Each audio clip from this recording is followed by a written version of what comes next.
liberdade de imprensa em Macau nunca foi um dado adquirido. Antes de 1820, porque a Igreja Católica proibia estritamente a publicação de fosse o que fosse na colónia portuguesa da China e nas outras também.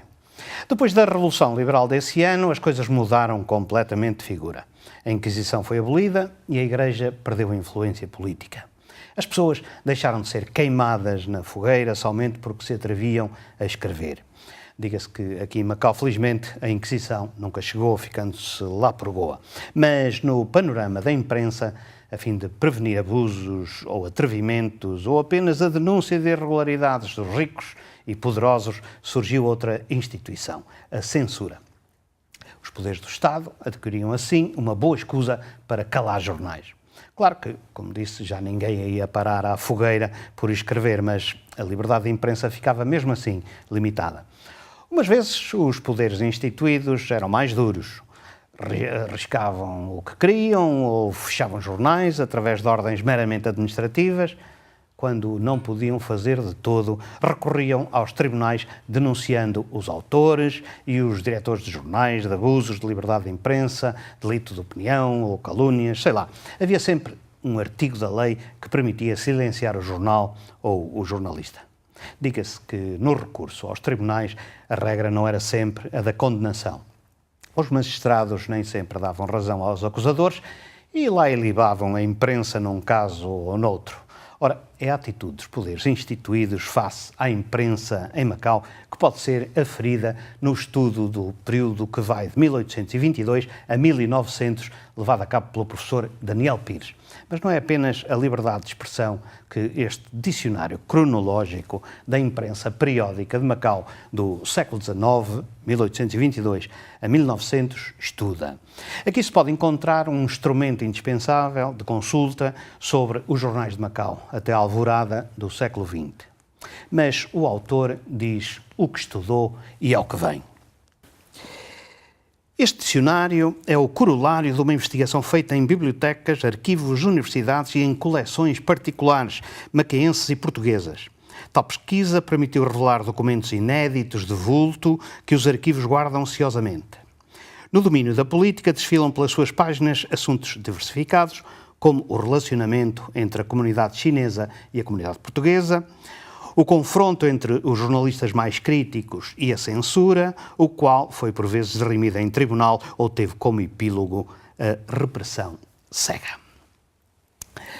Mas, voltando ainda ao domínio da liberdade, esta parece ter chegado a Macau mais de 2 décadas depois da Revolução Liberal de 1820. Isto a ter em conta o que diz a Aurora Macaense em 1843, que se publicou durante cerca de um ano e que assinala no seu primeiro número o fim da censura na colónia. Vou ler. Na nota de abertura, intitulada Prospecto, o redator congratula-se com o facto de finalmente a liberdade de imprensa ser uma realidade em Macau. Referia-se à decisão do Conselho Geral do Leal Senado, tomada a 11 de agosto de 1842, de abolir a censura. Queremos dizer da liberdade de expressar os nossos sentimentos em público, sujeita sempre às restrições que a sociedade tem julgado necessárias.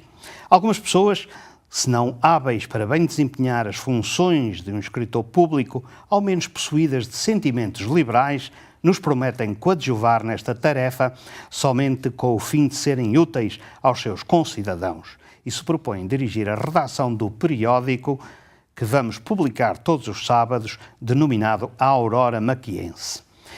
Este título é adequado ao novo aspecto político deste estabelecimento porque é agora que a liberdade de exprimir que se sente sobre os negócios públicos começa a rear.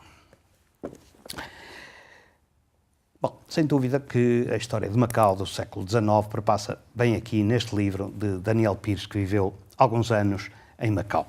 E tem esta biografia que eu leio muito resumidamente. Daniel Brito Rebelo de Sousa Pires é licenciado em Filologia Germânica e doutorado em Cultura Portuguesa com uma tese intitulada A Transgressão em Bocage.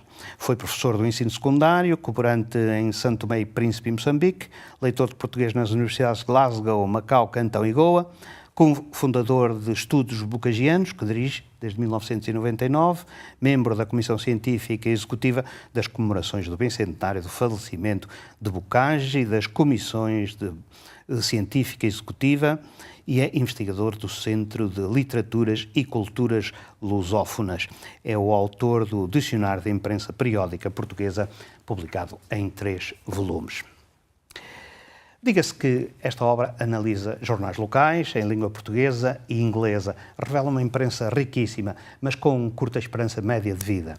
O trabalho dos jornalistas, frequentemente expostos a agressões e ameaças, entrava frequentemente em colisão com os interesses governativos. Diz aqui Daniel Pires, que esteve em Macau ano passado para o lançamento deste dicionário cronológico da imprensa periódica de Macau do século XIX.